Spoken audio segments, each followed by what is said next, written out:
Isaac Asimov, one of the most influential science fiction writers of the last century, only seems to grow in relevance as time goes on. His work ages like a fine wine with each Elon Musk Neuralink update. Asimov is considered one in a trio of the big three science fiction writers. Yeah, they were doing that before anime, big news, along with Robert Heinlein and Arthur Clarke. From developing the first conceptions of modern-day robotics in literature and raising the genre to the monolith science fiction is now, I think a little accreditation is due, especially from a superfan like myself. Let me clarify, I'm a superfan of science fiction, not directly Asimov. He was a bit problematic for my taste, but recognize the importance of his contributions. In this little piece I've thrown together for you all, I shall give a pretty brief history of his life and then mostly focus on his original works, giving brief plot synopsises and then their impact in today's media. This video is sponsored by me. I don't have a Patreon, but I've updated the website with new merch and a new look, so just checking it out would mean a lot to me. I've linked the website down below. But enough about me. Isaac Asimov was born on an indeterminate date, which will continue to become a reappearing theme throughout his life. His varying records indicate a birth did occur sometime in early October 1919 and January 1920. Isaac Asimov would be born to two Orthodox Jewish parents, Anna and Judah Asimov. However, he once said his father was never one to pass down the prayers that come with Judaism. Why did I say that so weird? Judaism? Later, Asimov would become an atheist himself, as is the running stereotype with men of science. It would be at the age of 3, in the year 1922, that the family would immigrate to the States, and more specifically, New York. Hey, I'm walking here. In the States, in New York, Isaac would naturalize, learning to read English and going on to teach his siblings the same. At this point in his life, a young Asimov was attending Brooklyn public schools and working at the family business. The Asimov family would operate a series of candy shops where the entire family would be expected to work. It's here that Asimov first found his love for the written word, as he's described. The candy shop his parents owned just so happened to sell newspapers and magazines, something the young Asimov would indulge himself in while, working, as we all do. What a slacker. Picking up the occasional pulp magazine, throwing the young boy into worlds unknown. Asimov would grow up and graduate high school at the age of 15, okay? From here, he would apply at the branch of the University of Columbia in Brooklyn, there's no way. Eventually accepted on a probationary status. There, Asimov would initially study zoology as a major, but quickly switched to chemistry after a rather unpleasant dissection experience with an alley cat. Take notes, Schrodinger. Asimov is no bachelor bitch like your boy here and mustered up the strength to go back to get his doctorate in philosophy, in chemistry, which apparently is something you can do.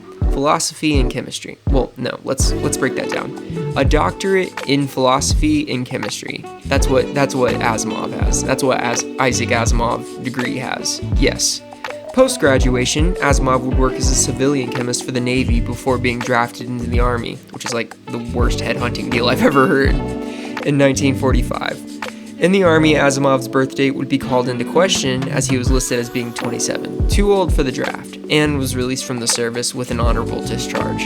The task force Asimov once found himself a part of went off just days after Asimov's discharge to perform the famous nuclear weapons test at Bikini Atoll, which I think if he had a problem with killing a cat, he might have a problem with killing a bunch of Japanese. Following this little mix-up with the draft, Asimov would be offered a teaching position as associate professor of biochemistry at Boston University, due to a relationship with the previous professor William Boyd, who was stepping down from the role. Asimov had been writing prior to this position, with his short story Nightfall even having helped him get the teaching job to begin with. But it would be a bit after obtaining such a prestigious position that Asimov noticed his writing was more financially rewarding. He'd begun to do so full-time, even neglecting some of his teaching obligations to continue writing. A few key points in Asimov's life were that he was married twice, once to a woman by the name of Gertrude Blugerman, B-Man, from the years 1942 to 1973, and then shortly after the divorce was finalized, I'm talking like 2 weeks short, he remarried his second wife and final wife, Janet Asimov, who would only recently pass in 2019. R.I.P. During his lifetime, Asimov would do a lot besides the obvious. He arguably popularized science fiction conventions, so, Comic-Con's got a lot to owe to him. That the Asimov estate. Got caught up in a series of scandals where his reputation took a bit of a sour turn. When it came out, he was known as a serial groper. Primarily, he got a little handsy at these science fiction conventions around female attendees. In his mid-50s, Asimov would experience a heart attack, and by his mid-60s, he would require a coronary bypass operation, which led to a blood transfusion. This blood transfusion, conducted in 1983, would transmit HIV to Asimov. Despite this video not really being a direct coverage on the AIDS crisis in America in the 80s, we're going to talk about it anyways. HIV is a virus. Viruses are alive. Debate me in the comments if you disagree. Essentially, viruses have evolved alongside cell-based life, even speculated to have started first, acting as a symbiote to our own origins. It's theorized this relationship turned sour and viruses lost the ability to reproduce organically, or never had it to begin with, thus requiring a source of protein externally. Viruses use our cells' protein-making ability to instead create more virus microbes. Viruses live and die at a much faster rate than humans and reproduce and evolve at the same accelerated pace. There are thousands of viruses, and some infect very specific cell types, like HIV and its relationship with primate white blood cells, or polio and mature nerve cells, to name another. HIV damages the immune system and interferes with the body's ability to fight infection and disease. HIV can spread through contact with infected blood, semen, or vaginal fluids. There's no cure to HIV/AIDS, but medications can control infections and prevent disease progression. A person with HIV is considered to have progressed to AIDS when their number of CD4 cells fall below 200 cells per cubic millimeter of blood. If someone raises their CD4 back to HIV levels, in other words above 200, that person is still considered to have an upholding AIDS diagnosis. Viruses use T cells, which are normally responsible for fighting said viruses. This embeds HIV in other areas of the body, making it hard to find, metaphorically speaking. As the virus multiplies and destroys immune cells, symptoms can develop such as fever, fatigue, and swollen lymph nodes. Untreated HIV typically turns into AIDS in about 8 to 10 years. People who develop AIDS without taking any kind of HIV treatment typically live about 3 years post-AIDS diagnosis. Upon the death of Isaac Asimov at the age of 72 due to AIDS-related complications, his daughter Robin and his wife would release to the public that it was initially heart failure, which took the behemoth of an author. Years later, in an effort to destigmatize the disease as something that was strictly passed around homosexual communities, even being referred to as the gay disease or virus at the time, Robin and Janet would go on to enlighten the public as the reality of the situation surrounding Asimov's death.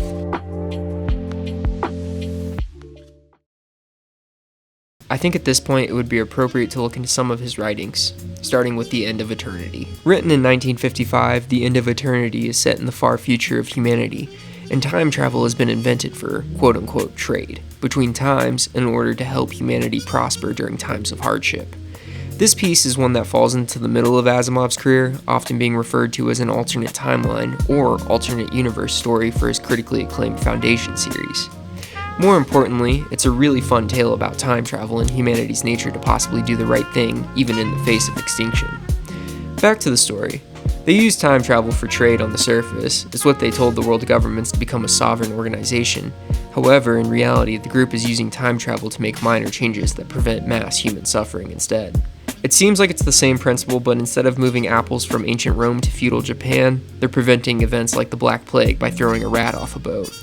This group goes by the name of Eternity, and its members, parahumans called Eternals, are living outside of time. As you'll come to find out, Asimov loves using fourth dimensions or hyperspace in his own reference. The time travelers can travel upwind and downwind when describing how movement through time occurs, using devices or shells called kettles. There are a few rules set in place by Eternity for Eternals.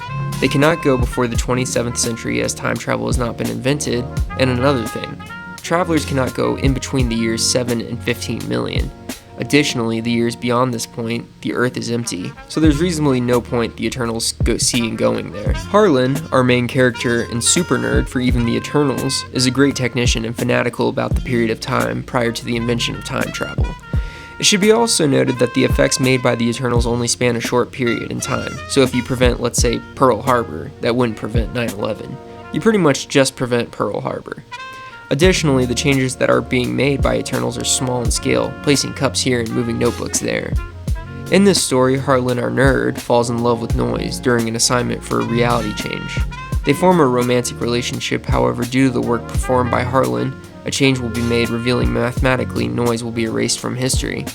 It's also revealed Noise shouldn't even be here based on calculations, which raises questions by Harlan.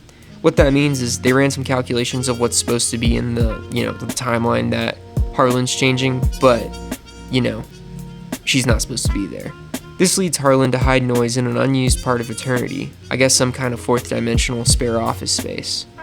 It's at this point Eternity starts to turn into a toxic work environment. Harlan is given another assignment tasked with teaching Cooper, a new Eternal, about ancient history, that thing that's like his total hobby and passion. Harlan is paranoid as fuck because when he tried to find Noise in Eternity, and in time, he finds it blocked, raising paranoia.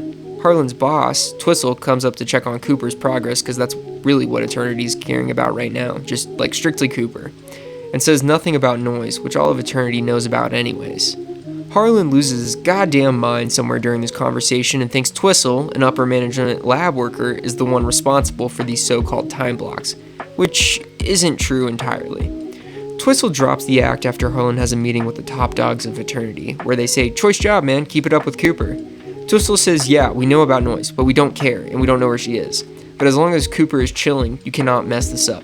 He literally can do anything, and he won't mess this up," which is an implication of a threat to Harlan. "You cannot mess this up, bastard." Harlan, for some reason, says, "Oh yes he can," as some kind of follow-up threat, and because he can't point fingers at anyone for his own mistake of sending someone into an unreachable future. Harlan then goes to the control room of Cooper's specialty kettle, smashes the failsafe, sending Cooper to sometime in the 20th century. This ultimately creates an unravelment of the paradox that was keeping Eternity afloat.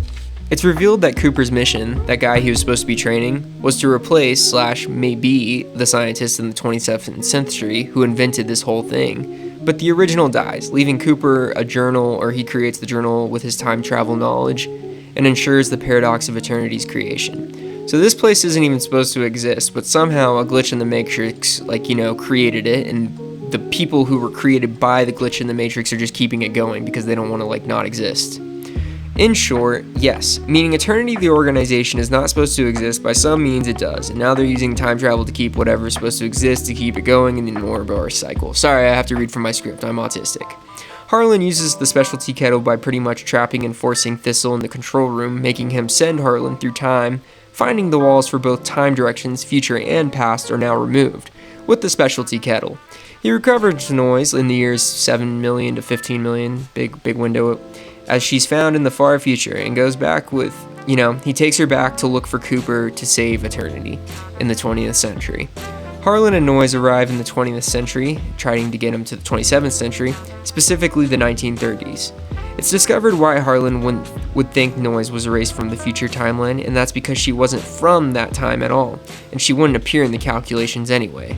Noise is revealed to be a time traveler, oh my god, from a far distant future, probably the year 7 million to 15 million, and from an implied alternate universe as well, here to ensure the prevention of Eternity's creation.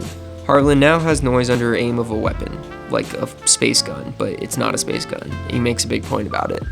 Noise explains that Eternity, though initially beneficial, will ultimately prevent rapid growth across the stars for safe and stagnant colonization. They reduce the capabilities of humanity's evolution, and we are outcompeted by other species and forced to return to a dying planet, ultimately going extinct, with the cause being stated as a slow mass suicide. Well, so basically we all get depressed and kill ourselves because we can't go to Xeno 5. That's a made-up planet I just created.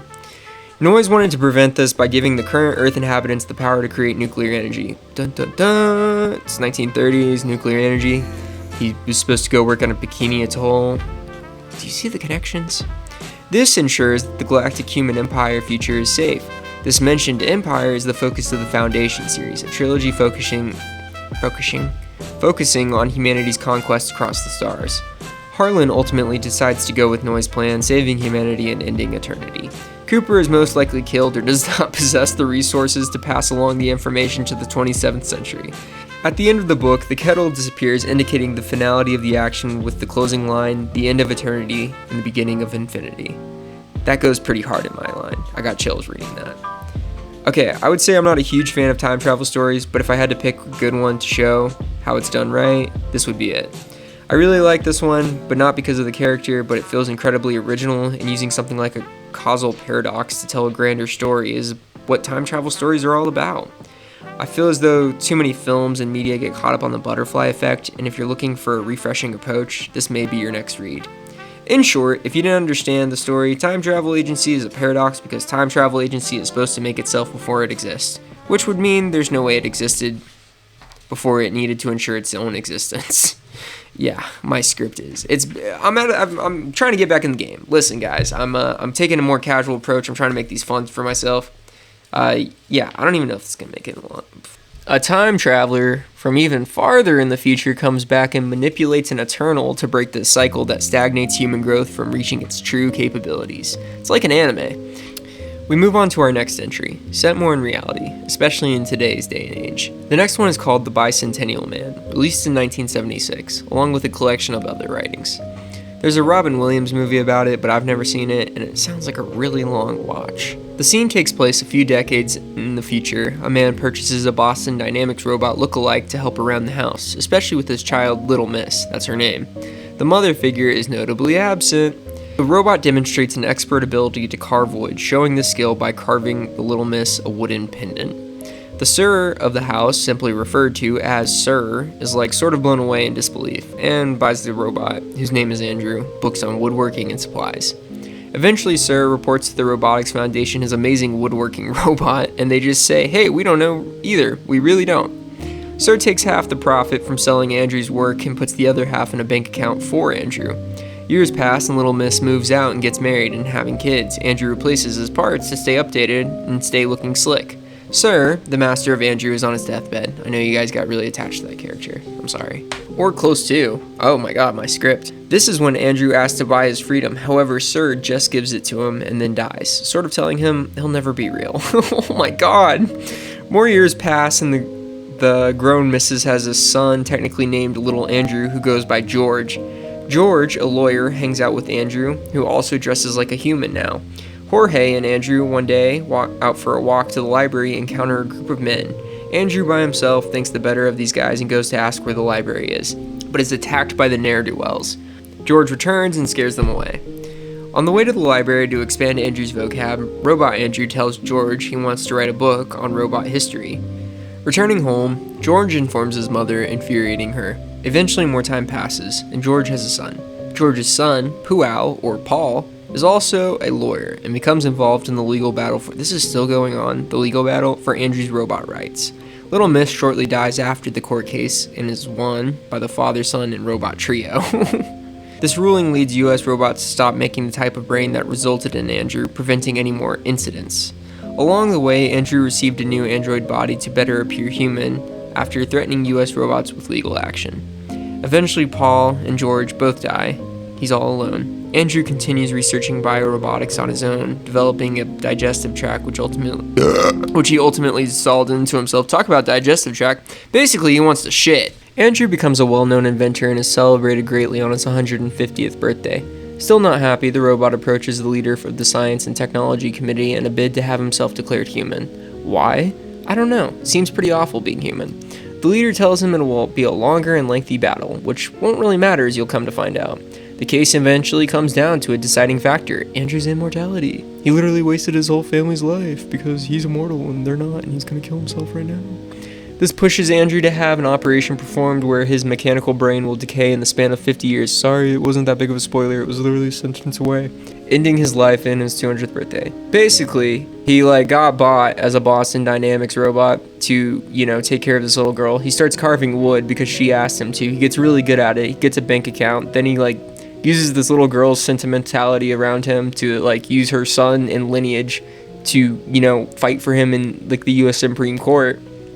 And now he's just about to kill himself. It just doesn't make sense to me. This pushes Andrew to have an operation performed where his mechanical brain will decay in the span of 50 years, essentially ending his life on his 200th birthday. I don't know if I said that yet. Andrew appears before the court and shows them his sacrifice. They declare him a man on his 200th birthday, signing the law into action, declaring him the first bicentennial man. I don't know about you, but if a robot went, hey, I feel alive, I get sad and happy, and I like to work on wood, and is it okay if I get human rights? I would be like, yeah, totally, dude. We're both humans, you and me, we're the same, and please don't smash my head with your superior robot strength. Also, no voting, that'd be my run of street. Oh, you're raising your fist? Yeah, you can have voting, that's fine. It'll be really interesting to see where this whole subject in reality goes, especially with this recent developments in AI and robotics at the same time. What if your Roomba has depression? What then? I know there's still quite a bit of ways to go. It could be 5 years down the line that we put a Dagoth or AI into a robot dogs that do backflips, but speaking on robots, Asimov is well known for his contribution to robotics, even going so far as to give the 3 laws of robotics as a way for humans to ethically coexist and create more advanced machinations. Law number 1 states, a robot may not injure a human being or through an action allow a human being to come to harm. This is most likely going to go right out the window once someone musters together the tech and funds to build Terminator bots. Additionally, there's research in the works right now as I speak trying to progress the ongoing capabilities in drone warfare, mainly automation. By integrating the growing field of AI into drones, this would allow for automatic targeting to occur free of human assistance. Obviously, you can see the apparent problems with errors costing possible civilians their lives. The second law states a robot must obey orders given to it by human beings except where such orders would conflict with the first law. In this case, I believe Asimov didn't mean a robot should follow every order a human gives, but every order a singular human gives, i.e. the owner. Which makes sense to me. Honestly, I can't imagine you go to your friend's house and they've got a robot and you're like, hey, come over to my house tonight and lie. Just come over. You're my robot now. You know what I mean? That's problematic. Additionally, the law states you shouldn't tell your robot butler to go kill your neighbor because they didn't have their robot mow their lawn. And now it's decreasing your property value. What's interesting though is that telling your robot to go kill your neighbor's robot, which I guess isn't killing unless it's the bicentennial man who wants to be alive, but I don't know. I don't think he wanted to go out in armed combat. The bicentennial man is not in Valhalla, if you ask me. So what's interesting is that telling your robot to go kill your neighbor's robot is still on the table as being ethical, which would be so fucking funny to see a love, death, and robots bit where 2 neighbors just keep getting bigger and stronger robots to fight. The third law of robotics is a robot must protect its own existence as long as such protection does not conflict with the first or second law. Law 3 pretty much sets up robot battles on the front lawn. Asimov is saying that your robot shouldn't be getting sad and trying to destroy themselves, i.e. commit. They should be self-preserving, something inherent of biological life, funny enough. Yeah, I would say we're just trying to remake life at a different aspect, different components for sure. Asimov, despite his immense work to the genre, did have some faults. His stories are known to be a bit contrived and break the boundaries of, I suppose, realistic science fiction, if such a term exists. For example, his story, The Last Question, released in 1955, is truly a masterpiece when it comes to existential pondering. The premise starts in the year 2061. Hey, not far off. Earth creates a supercomputer called Multivac, spanning several miles that can compute everything given enough data. The same year, that computer is used to harness the power of the sun and supply limitless electricity to the world. So basically, the computer, they asked the computer, hey, how can we get limitless energy? And the computer spit out this, idea for this huge satellite that they're going to use to just, kind of suck up the sun. We'll talk about it more in just a second. I'm following a script, as you probably figured out. The premise, no, we were there. No, not a Dyson sphere. They haven't been conceptualized yet. A Dyson sphere is like a superstructure. I'm not gonna act like everyone knows that. I don't know why I wrote that like everyone knows that. A Dyson sphere is a giant mechanical operating sphere that goes around the sun and channels its ability, channels its energy. Instead, a single satellite, 1 mile in diameter, provides all this by capturing and storing immense solar energy. I guess that could work. I mean, a mile is pretty big, 1 mile in diameter, and it's like a circle. It's like a satellite. If you looked at fan art, it's like a satellite, but it's just really big. The 2 scientists in charge of Multivac sit in the lab talking about the recent success in the use of Multivac. Infinite energy forever, says one scientist. Not forever, says the other. The 2 briefly debate and finally end up at the conclusion that they have only prolonged themselves, but entropy of the universe still looms over the horizon. All the lights has to go out one day, all the stars will fade and matter will be too far apart for anything to happen at all. The scientist asked Multivac another question. How do they prevent the entropy of the universe? Multivac rolls to life, but when it gives a response, the computer says, insufficient data. Data? Oh my god, I'm gonna lose subs over this. 10 trillion years go by. Holy shit. And the stars are starting to die out. Yeah, I would say they are. Humanity has worked on their all-knowing computer, evolving it from the Multivac to something called AC. Right. This AC still exists as the stars are dying in hyperspace. Hyperspace, from my understanding, are theoretical dimensions. In other words, Multivac, because AC is dumb, is in the 4th dimension, or some kind of separate thing. The universe around or below him, last star dies out and all is dark. Multivac still exists because of a question never answered so many years ago. Eventually, Multivac states, "Let there be light." And there was. The end. The story is pretty good, don't get me wrong, but it's literally the definition of a Deus Ex Machina cop-out. Basically, humanity built a supercomputer, the computer told them how to get limitless energy, and then humanity was like, I'm not happy, as we always are, and then the computer was like, yeah, I don't know how to make you guys happy either, and then all of humanity died out, and then the computer was like, alas, I know how to make you happy, I could bring you back from the brink of extinction. And then to clarify, the entropy of the universe is when the universe is expanding, right? And things are growing in distance in between them. So eventually, like, atoms will be so far apart that no reactions can happen. So it's called the Big Freeze if you're in high school, I think. But hey, I said it was a good story, and I don't have an award for writing or whatever. But yeah, it was a good one. If you enjoyed this video, please like and subscribe. It would mean a lot and really help me out growing this channel. I know I've been absent. I'm sorry. I just had a lot going on at work. I don't do this full time. I have a job. I'm like 23. I gotta make work. I feel old at 23. I feel like, oh my god, I'm too old for, I gotta get out there. Gotta make the atomic family. But whatever. Check out my merch. Maybe I won't have to do this forever. But let's follow the script. If you enjoyed this video, please like and subscribe. It would mean a lot, and it really helps me out growing this channel. Merch in the description below, and with that, you can kiss my Asimov. Peace out!